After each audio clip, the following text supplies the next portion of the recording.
Hello everyone, कैसे हो आप सब लोग? I hope doing well. देखो, आज मैं बहुत रिग्रेट फील कर रहा था कि मैंने आपसे बात नहीं की। तो मैं एक रॉ एंड रियल वीडियो बनाने जा रहा हूँ।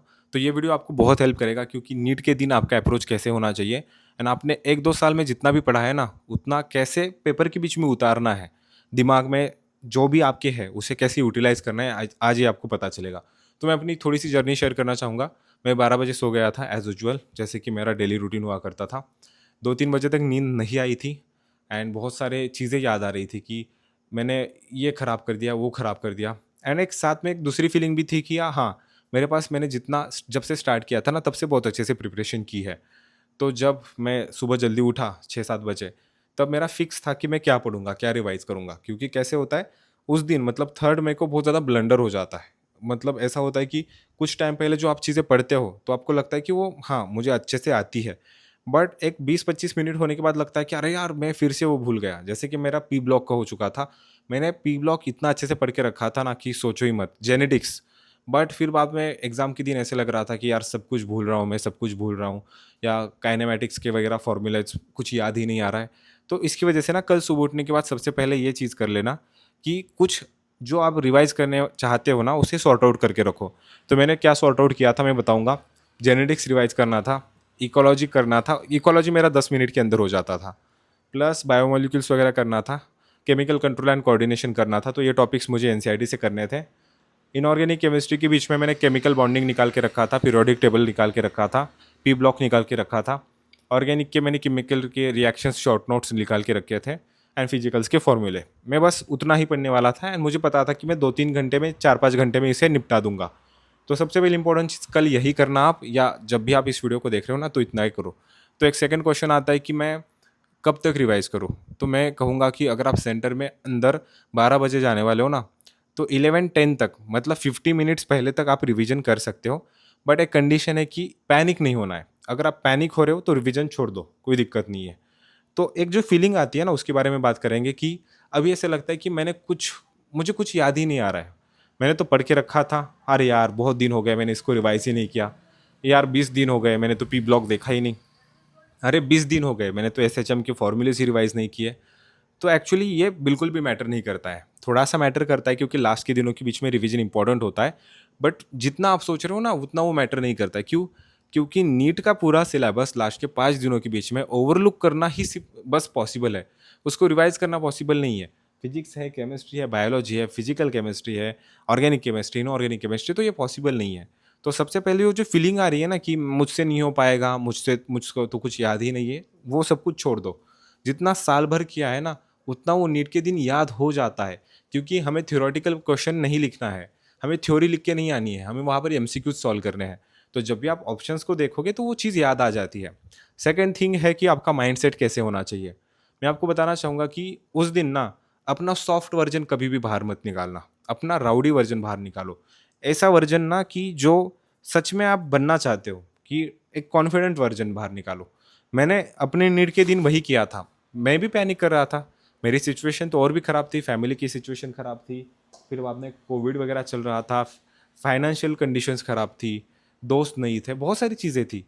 बट मतलब क्या, ऐसे बहुत सारी पैनिक चीज़ें करने लायक थी कि अभी सिलेक्शन नहीं होगा तो क्या होगा, कितना स्कोर आएगा, पेपर कैसे आएगा। बट एक पॉइंट पर ना जब मैंने वो अपना राउडी एटीट्यूड बाहर निकाला, लाइक कि आई डोंट केयर, ठीक है, I don't care about anything, मुझे फ़र्क नहीं पड़ता है। हाँ, ठीक है, फ़र्क पड़ता है वैसे, क्योंकि हमने पढ़ के रखा है। तो ऐसा एटीट्यूड होना चाहिए कि मुझे सब कुछ आता है, मैं कॉन्फिडेंट हूँ, नॉट ओवर कॉन्फिडेंट। क्योंकि ओवर कॉन्फिडेंट जब अगर आप रहते हो ना, तो दिक्कत कोई नहीं है, पेपर अटेम्प्ट करने में वो गलतियाँ करता है। तो कॉन्फिडेंट रहो एंड ट्रस्ट योर प्रिपरेशन। आपने जो 1 साल में 2 साल में किया है ना, वो सच में याद हो जाता है वहाँ पर। तो पेपर के अंदर जाओ, सबसे इंपॉर्टेंट चीज़, वहाँ पर चिल करो। सबसे खास चीज़ है कि वहाँ पर एक नैप लेने को ट्राई करो, क्योंकि वहाँ पर आपको 1.5-2 घंटे बिठाया जाएगा। 1 घंटे की नैप लो। भैया मुझे घर में ही नींद नहीं आती तो वहाँ पर कैसे आएगी? उस सिचुएशन के बीच में आ जाती है। नैप लेना मतलब गहरी नींद नहीं लेना होता है। दिमाग को थोड़ा-सा शांत करो, वहाँ पर बैठ जाओ एंड ख़ास करके ना वहाँ पर किसी लड़के-लड़कियों को देखना अवॉइड करो। अगर कोई अट्रैक्टिव आ भी जाता है वहाँ पर साइड में, तो अवॉइड करो। हाँ, नीट का लास्ट क्वेश्चन अटेम्प्ट करने के बाद ना, उससे बबल करने के बाद हाँ, फिर देखना स्टार्ट करो, कोई दिक्कत नहीं है, ठीक है? चाहे तो नंबर भी लेके आना, मज़ाक कर रहा हूँ, सॉरी। तो देखो वो चीज़ एक इम्पॉर्टेंट है, कर लेना।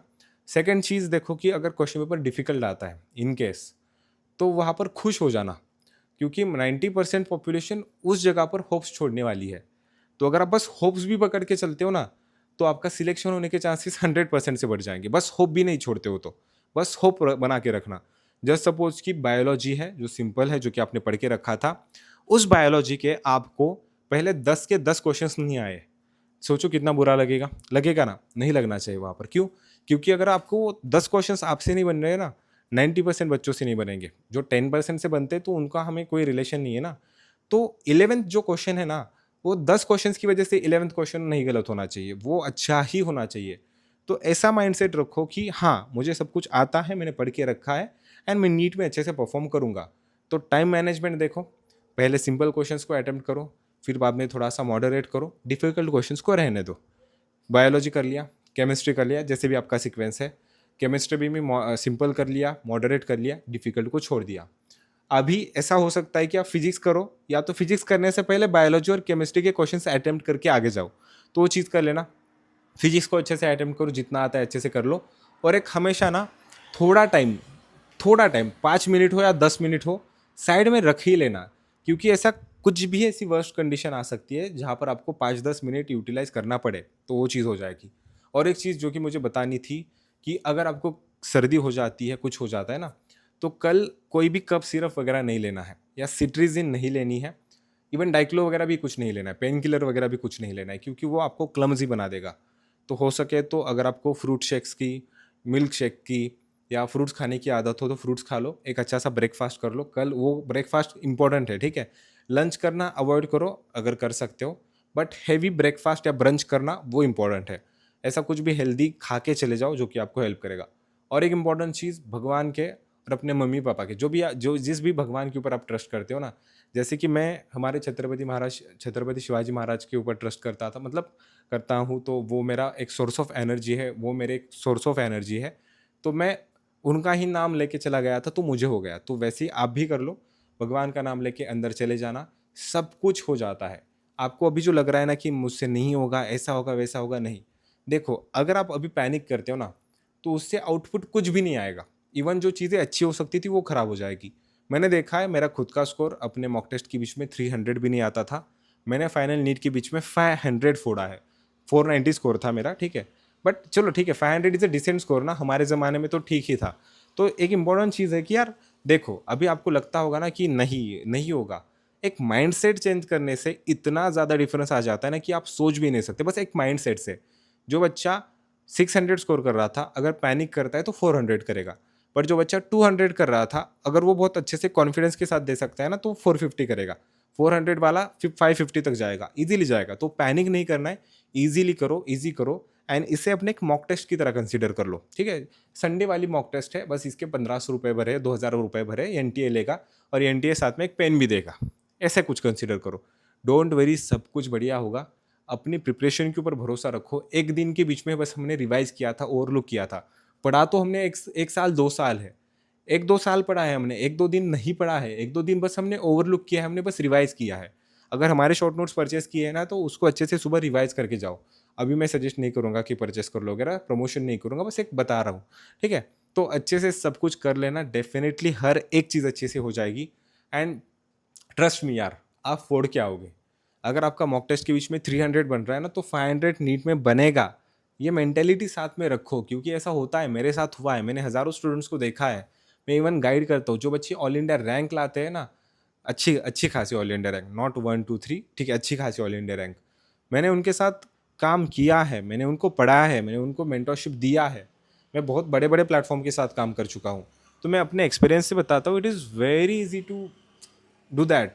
बहुत ईजी होता है, ठीक है? अभी खुद के ऊपर भरोसा रखो, एंड मैं आपको गारंटी दे के बता सकता हूँ कि आप फोड़ के आओगे। जस्ट ट्रस्ट योर प्रिपरेशन, हो जाएगा, सब कुछ बढ़िया हो जाएगा। अपनी नींद को कंप्लीट कर लो। अगर थोड़ा सा रिवीजन साइड में रखना है तो रख लो, पर नींद को कंप्लीट कर लो।